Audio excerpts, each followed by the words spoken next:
आधार बँकेला जोडले आणि मिळाला 50,000चा लाभ. 11,836 शेतकऱ्यांना 46,70,00,000 रुपयांची प्रोत्साहनपर मदत. नियमित कर्जफेड करणाऱ्या शेतकऱ्यांना राज्य सरकारकडून महात्मा ज्योतिराव फुले शेतकरी कर्जमुक्ती योजनेतील आधार प्रमाणीकरण केलेले 11,836 शेतकऱ्यांना प्रत्येकी 50,000 रुपयांचा लाभ देण्यात आल्याची माहिती राज्याचे सहकार आयुक्त दीपक तावरे यांनी दिली.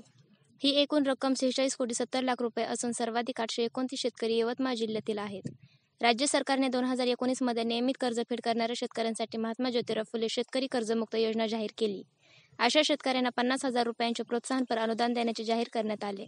यासाठी आधार संलग्न बँक खाते बंधनकारक करण्यात आले होते.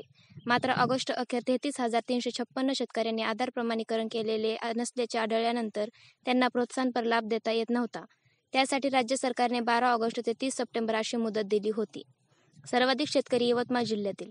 ही मुदत संपल्यानंतर या योजनेअंतर्गत प्रोत्साहनपर लाभ योजनेमध्ये 11,836 शेतकऱ्यांच्या बँक खात्यावर 46,70,00,000 रक्कम राज्य सरकारकडून थेट शेतकऱ्यांच्या खात्यात जमा करण्यात आली आहे.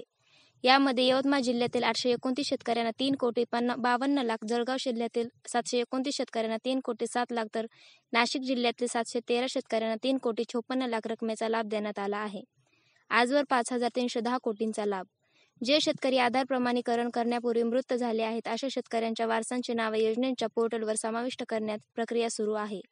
या प्रक्रियेनंतर आधार प्रमाणीकरण व योजनेचे लाभ देण्याची कार्यवाही करण्यात येणार आहे. या योजनेमध्ये 2017-18, 2018-19, 2019-20 या 3 वर्षांमध्ये कोणत्याही 2 वर्षात बँकेकडून पीक कर्जाची उचल करून नियमित परतफेड केलेली आहे. अशा एकूण 14,50,000 शेतकऱ्यांना आजपर्यंत एकूण 5,310 कोटी रकमेचा लाभ देण्यात आला आहे, असंही तावरे यांनी सांगितले.